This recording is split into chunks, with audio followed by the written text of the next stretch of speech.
दोस्तों मुझो नओं एल्बम जैसी सिलेक्शन हली रही है, जैसा सिलेक्शन जा मास्टर आइन जोखियो ज़हूर सिंधी हिन मुझे गीत जो शायर सुल्तान बादलानी जोखियो। उम्मीद है तवा के जरूर पसंद ईंदो। हिक सुहिणो वाट वींदे मूंसां अखड़ वियो अड़ाए, सीधो साधो माण्हू मां मूंखे वयो फसाए। केरु हो किथां जो हुयो ख़बर कान पई, कसम खुदा जो मुंहिंजे रूह में वयो लही। केरु हो किथां जो हुयो ख़बर कान पई, कसम खुदा जो मुंहिंजे रूह में वयो लही। रूह में वयो लही वयो ॻोल्हियां उनखे जेको मुंहिंजी निंड वयो फिटाए। सीधो साधो माण्हू मां मूंखे वयो फसाए। केरु हो किथां जो हुयो ख़बर कान पई, कसम खुदा जो मुंहिंजे रूह में वयो लही। केरु हो किथां जो हुयो ख़बर कान पई, कसम खुदा जो मुंहिंजे रूह में वयो लही।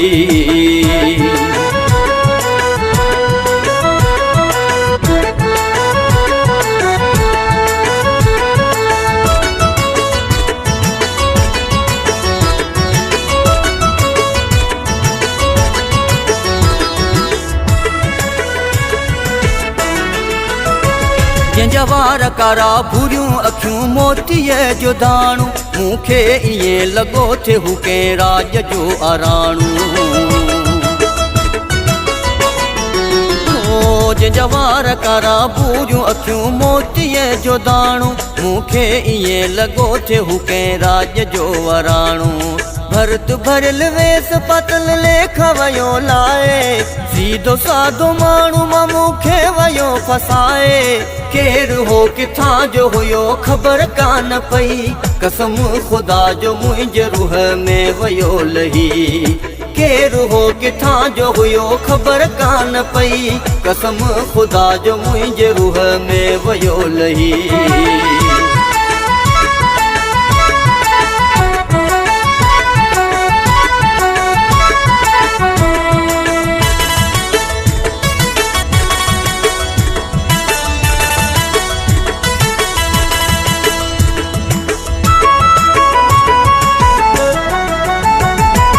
पाण खे हू घर खां जॾहिं निकिरे थो ॿाहिरि, तंहिंखे ॾिसी हर को चवे अची वई मौसम बहार।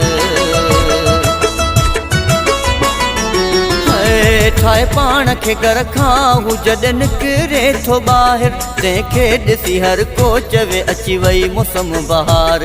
हर कोई माण्हू तंहिंखे पंहिंजे गले सां थो लाए, सीधो साधो माण्हू मां मूंखे वयो फसाए।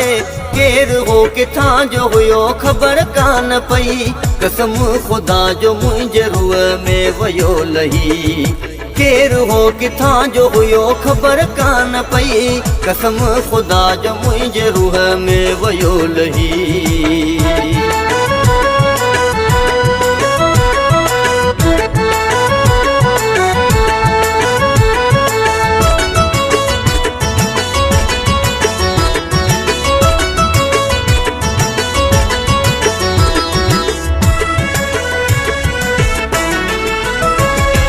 दिल थी चवे सुहीणे सां मिलंदो रहां, हथ में हथ ॾेई बादलाणी घुमंदो रहां। हाँ मुंहिंजी दिल थी चवे सुहीणे सां मिलंदो रहां, हथ में हथ ॾेई बादलाणी घुमंदो रहां। जोखे सुल्तान ते सनी छॾियो लॻाए, सीधो साधो माण्हू मां मूंखे वयो फसाए। केरु हो किथां जो हुयो ख़बर कान पई, कसम खुदा जो मुंहिंजे रूह में वयो लही। केरु हो किथां जो हुयो ख़बर कान पई, कसम खुदा जो मुंहिंजे रूह में वयो लही। रूह में वयो लही पयो ॻोल्हियां उनखे जेको मुंहिंजी निंड वयो फिटाए। सीधो साधो माण्हू मां मूंखे वयो फसाए।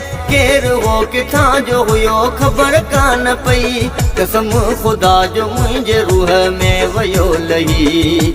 केरु हो किथां जो हुयो ख़बर कान पई, कसम खुदा जो मुंहिंजे रूह में वयो लही। रूह में वयो लही।